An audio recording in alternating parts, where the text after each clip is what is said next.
Mr. Mark Dakes had just finished talking, visibly pleased that I had successfully used my skills to move over $20 million through 5 countries and 14 banks, effectively laundering his funds and shielding him from government investigations.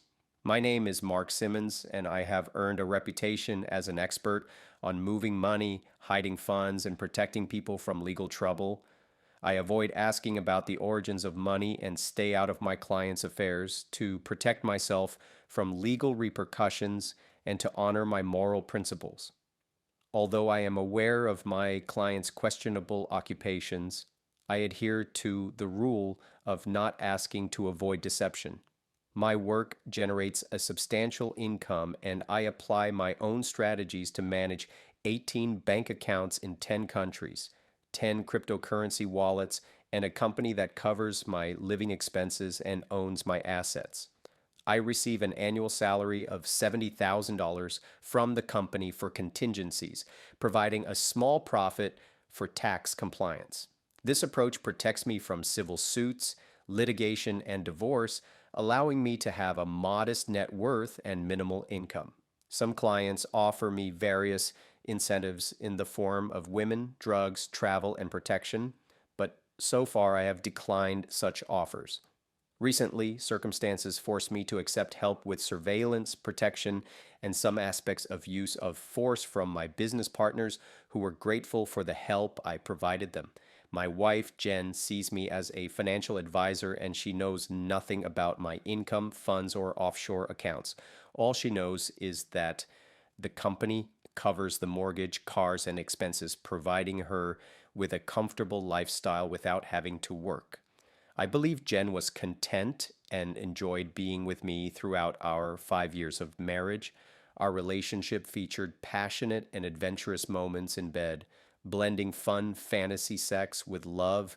It felt like paradise, but an unexpected storm was about to hit. Jen and I dated for 2 years and tied the knot at 25. After 5 years of marriage, Jen, now 30, with her captivating looks, seemed like any man's dream trophy wife. However, I discovered that before we got married, she dated a man named Josh Winters in college. Although their relationship ended when Josh joined the Marines, he recently returned to our city, rekindling Jen's unresolved feelings for him. Jen's behavior changed about 6 weeks ago, marked by increased attention and new sexual games with me. Suspecting her involvement with Josh, I confided in a business friend who quickly provided a comprehensive dossier on Josh Winters, detailing his life history. As I delved into the information, it became clear that my perceived paradise was facing a Category 5 hurricane. This guy, who turned out to be an old friend, sent my wife over 15 text messages per day. Initially friendly, the messages soon became sexual, and despite Jen initially putting a stop to it, she eventually started flirting back. Concerned about the situation, I sought advice from my business partners. Together, we decided that it would be best for me to confront them face to face during a lunch meeting. With information from a surveillance group helping me, I located them at a restaurant. As I approached their table, Jen and her acquaintance looked at me. I greeted her casually and asked her to introduce me to her friend, revealing my knowledge of their meetup. They sat together holding hands, and the tension escalated. I calmly requested a few minutes alone with my wife, and he reluctantly let her go. In the back of the restaurant, in a moment of intense confrontation, I questioned her choice of attire and expressed my disappointment in her disrespectful behavior. She stood there, crying, as I lifted the hem of her dress to check if she was wearing panties. Discovering that she wasn't, I reacted with horror and rage, forcing her to face her reflection in the mirror. In a commanding tone, I demanded an explanation for her behavior, expressing my frustration and disappointment. She insisted that there was a good explanation and promised to clarify, but my anger and concern lingered. "You've never heard from me before." I spoke slowly, emphasizing every word. "Obviously, we need to discuss this." If you have any hope of staying married to me, you will do exactly what I say. If you don't do this, then don't bother coming home because our marriage will end right now. You're going to grab your purse and walk out of here, looking straight ahead and not looking at your boyfriend. You'll go straight to your car, drive home, put on the coffee pot, and wait for me to come back. I will be no more than 10 minutes late. You shouldn't text or call your boyfriend or anyone else until we talk. I'm going to talk to your boyfriend and explain why you had to leave. I noticed that she didn't look me in the eyes, and I guess it was because she felt guilty about being caught like that. And one more thing, when you arrive home, don't change your clothes and stay in this dress. I want you to wait for me in the same form as now. If you don't fulfill my request, then don't even come home tonight. Then I'll call you later and tell you how things will develop from now on. Oh my God, what have I done? When Josh came to me, I was glad to know that he was safe and not in the military, as I had always been concerned about his safety. Josh was my first love, and it took me a long time to forget him after he left me many years ago. We moved away from each other, and although there was no longer love between us, I still thought about him. I know I love Tony, and he has been the love of my life since we met. I would never want to lose him or hurt him. That's why this sucks so much. Damn, Josh started flirting and saying things to me that he knew would turn me on. He always had a way of getting me to do things and act like a schoolgirl, and I hated the fact that I couldn't resist. I tried to push him away, but his constant flirting and sexual messages wore me down until I finally agreed to meet him for lunch. Talking to him made me feel so guilty and mean. I knew I shouldn't do this and that I should tell Tony about Josh coming back to town and that we talked, but I kept it a secret, and I regret it more than anyone can imagine. Josh has a way of making me feel like I belong with him, and when he asked me to wear something sexy, I said yes. I knew it was wrong and that I shouldn't even go to lunch with him, let alone wear that dress, but I knew I would do it. What made me suggest you come without panties? Am I really that shallow and stupid? Yes. When we were dating, he always insisted that I not wear them, and now when he invited me to lunch, it was like old memories just came back and became normal. I almost said no because I felt so guilty, but a text from Josh saying he couldn't wait to meet me set me on this path.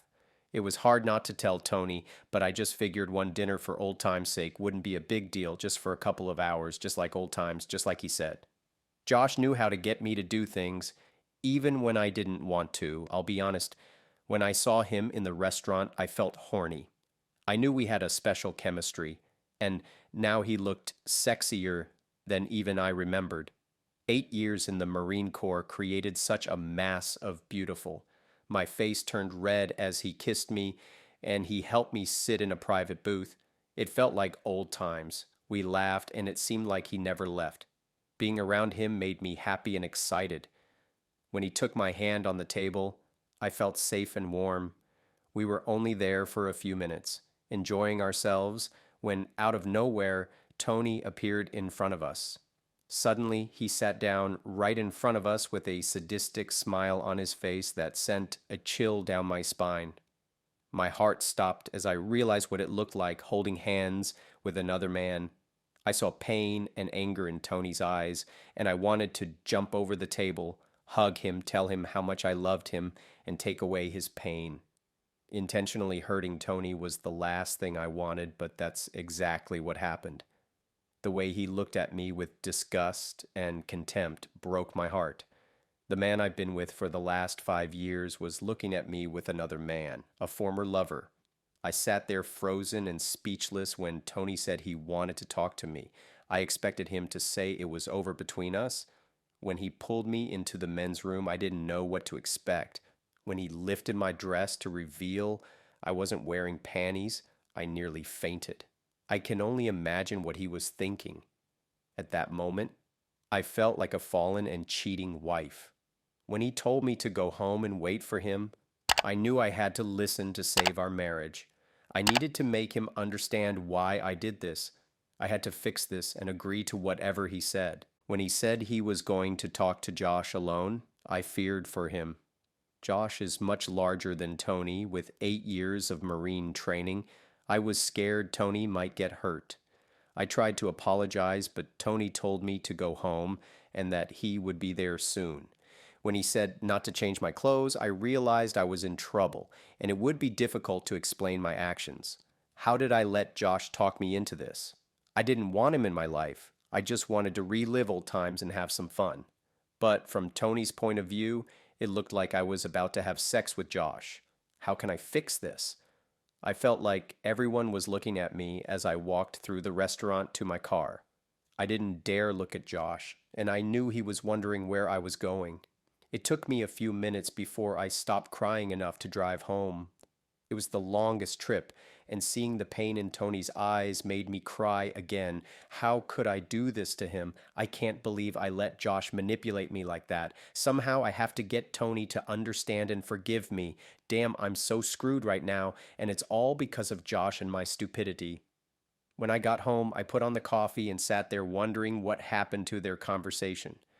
How long will it be before Tony comes home? Will he yell at me? Can I save our marriage? I need it. I don't want to live without Tony, and he needs to know he is the only one I love and want in my life. I went back to the table and chatted with Josh. Well, it looks like Jen won't be coming back, and I just wanted to chat with you. I'm sure you know that Jen still has feelings for you and is easily manipulated, as you have seen both today and over the past few weeks. Still, you have to understand that she is married to me, and I am not going to share her. I'm not possessive, but I won't allow this to happen. You see, I'm not an unreasonable person. So today, I'll give Jen a choice. She can stay in our marriage or leave me for you, but not both. She'll make this decision independently without your influence. May the best man win, and if she chooses you, so be it. However, if she decides to stay in our marriage, she'll no longer be in contact with you. If you don't hear from her today, I expect you to never call or text her again. Do you understand what I'm saying? Listen, dude, I'll call or text her whenever I want. She's a grown woman who makes her own decisions, and she doesn't belong to you. I can guarantee one thing, she'll be with me again eventually. She can't resist the memories of our time together. Sorry, but you'll have to live with it, he said again with the same smirk. Oh, Josh, I hope you'll be a reasonable person. I mean, you're a handsome, big, and muscular guy. I'm sure there are hundreds of single women who would love to have you. Why can't guys like you just leave married women alone? You see, Josh, you may be a big, macho, nice guy to whom Jen still has feelings, but you underestimate me. Look, you don't know what I do for a living or who I hang out with, and that, my friend, is your first mistake. I know everything about you and what you did. By the way, how are your parents, Michael and Ingrid? They really love their two dogs, Casey and Mickey, don't they? You know, it's been over 4 years since you saw your sister Kate in Austin, and her three daughters are getting older. They would love to see their Uncle Josh. Oh, and your best friend Billy's girlfriend is pregnant and having a boy. I don't think she's told him yet, but I'm sure he'll be delighted. I've read all your text messages to Jen, and I have to say that you are persistent. Look, you may be a big, dangerous dude, but the friends I have in my work are ruthless and owe me a lot. Now, I grinned at him. Like you said, she can't resist you, but tonight we'll see who's the better man. Does she want a macho loser like you, or will she stay true to our 5-year marriage? See, Josh, I'm going to be objective. I'll give her a choice. Her decision will be simple. She can choose to be with you and leave me and our marriage. If that's her choice, I will respect it and wish you both the best. I will not live with a woman who wants another man, and I will not share her. It will hurt, but I'd rather let her go now and move on. Now, on the other hand, if she decides to remain faithful, there will be some changes for her. After her tryst with you today, you two have damaged my level of trust, and it will need to be restored. As for you, if she stays with me, you won't contact her anymore. This means no text messages, no emails, no phone calls, and no contact with friends. You will disappear from her life. If you walk into a restaurant and see her there, you will turn and walk away. If you're at a party or a club and you see her, you'll leave. You will not do anything behind my back or try to contact her because the pain you will experience will be like nothing you have experienced before. Your loved ones will pay for your stupidity. Do you understand what I said? Do you? You see, Josh sat there, utterly stunned, not knowing how to process what I just disclosed about his family and life. I emphasized the network of friends owed favors, friends one wouldn't want to be entangled with. Despite my seemingly meek demeanor, there's more to me than meets the eye. Now, the question lingers. Will he really offer her a chance to leave for me? I asserted that I am a man of my word. If she were any other woman showing such disrespect, I would have kicked her out and ruined her. But I love her. So I'll give her one chance, only one. By midnight tonight, if she cannot resist him, she will contact him and be his. The alternative is to forget, keep the wedding vows, and remain my faithful wife. If she stays with me, he'll be dead to her, no longer interfering in our marriage. Tony, I hoped he'd keep his word about letting us live in peace, because as he claimed, she would want to be with me. Josh, in response, attempted to sound confident and responsible, expressing his confidence in her choosing him. The man in the shadows stood up, gave Josh a long, angry look, and left after me. A minute later, Josh received a message about me having a bodyguard, making him reconsider my seemingly innocent facade. Driving home, I wondered if the woman I loved so much would ever be in my bed again. Would she choose him and leave me, or stay true to her vows? Upon entering the house, it was eerily quiet. She sat nervously at the kitchen table, tears in her eyes. Pouring myself a cup of coffee, I sat across from her. I didn't waste time, revealing that I knew everything, including her text messages to Josh. I made it clear that my business relationships involved people she'd rather not meet, allowing me access to this information. Addressing her betrayal, I pointed out that she showed disrespect by putting him in front of me. The dress, the suggestion of going without panties, all of it constituted treason. While there was no kissing, it went beyond deception. I expressed that I would never share her with anyone and would not tolerate a cheating wife. Despite my deep love, I had a question. When she was sitting with him without panties, did he touch her? Has anyone else in our marriage ever touched her? The answer was a firm denial, but I confronted her about her willingness to let him do it today. She began to cry again, expressing remorse for her actions. I apologize for my foolishness, Tony. If he had touched you, this conversation would have ended. It seems that apart from a few handshakes and text messages, nothing happened to end our marriage. While I am disappointed in your actions, tell me, why did you wear that dress flaunting your charms? Tell me the truth. Did you plan to seduce him and get him into bed? Oh God, no. I would never do that. It's hard to explain, but I just wanted to look sexy for him and relive some of my old feelings. I know it was stupid and selfish, but he just has a way of getting me to do things I never intended. I didn't want to sleep with him. You have to believe me, Jen. I want to believe it. But everything you did today raises a serious question that I need answered. I told you that I would never share you with another man, and I won't marry a woman in love with someone else. I'm going to give you a choice.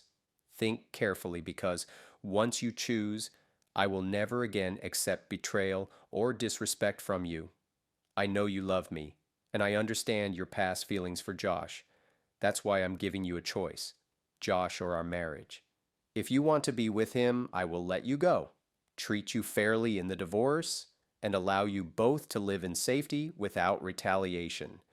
Or you can stay in our marriage, remain faithful, and honor your wedding vows. It's a simple choice with long-term consequences. If you choose Josh, leave the house with your belongings by the weekend, and I will immediately begin divorce proceedings. If you want to stay married, you will not be involved with Josh again. Not today, not ever. He will be dead to you. I've already laid out the same demands to Josh. Never be in the same place at the same time, and I'll know if that happens. Jen, you have a get out of jail card today, a once in a lifetime opportunity. Choose between your ex-lover and your loving husband. I'm going to take a shower, and when I get back, I need an answer. Choose wisely. Before I left the kitchen, she blurted out, "Of course I choose you, honey. I love you and don't want anyone else." However, I reminded her that she had betrayed me, and despite her words, she needed to sit and think about it carefully. Rebuilding trust and overcoming the pain she caused would not be easy. I left her crying with her head in her hands, took my time showering, and when I returned, she hugged me, kissed me, and promised never to leave again. We reconciled, and our love prevailed. The next day, Josh realized that Jen didn't call him, and he texted her to convince her to leave me. But Jen showed me the message, and I was glad she didn't respond. I told her that showing me the text was a smart step towards repairing our trust issues. A few days later, Josh texted me, but I didn't respond. Jen and I were determined to move forward, and our relationship grew stronger. When Josh's parents managed to locate Casey and Mickey, he immediately called them and learned about their distress upon discovering the dogs were missing. It became apparent to Josh that he had hurt them by getting involved with Jen, despite Tony's warning. In response, I made the dogs disappear for a few days under proper supervision, emphasizing to Josh the seriousness of the situation. Following his conversation with his parents, Josh confronted me, expressing anger and demanding the dogs be alive, threatening consequences if they weren't. I warned Josh about the repercussions of getting involved with Jen, emphasizing the pain he would feel. This was just a small shakeup, and I assured him the dogs would likely be back soon. However, I made it clear that this was his last warning to never contact Jen again. Despite his apology and promise to stay away, the fate of the dogs was uncertain, given Josh's threatening tone. I hinted that their return was not guaranteed, and I was considering the consequences of his actions. Eventually, 3 nights later, Josh's distraught parents experienced tears of joy as their beloved dogs barked on their porch, unaware of what transpired or that their son was involved. Josh, relieved by the news, expressed gratitude after the dog's return and finally understood the gravity of the situation. He chose to stay away from Jen, relocating to another city to start a new life. Concerned about the possibility of Josh returning to Jen's life, I took precautions 2 weeks after the incident. I presented Jen with a postnuptial agreement drafted by my lawyer, stating that she agreed to give up everything, including rights to any children born during our marriage due to infidelity. While it couldn't guarantee the prevention of a situation like her encounter with Josh, it provided sufficient incentive for her to consider the consequences. About a year later, Jen became pregnant with their first child, and the couple grew closer. Jen, realizing how close she came to ruining her life, dedicated herself to making Tony happy and strengthening their family. The mention of Josh disappeared from their lives, and it seemed as if he never existed. The love and attitude Tony exhibited saved their marriage, and they moved forward learning from the past.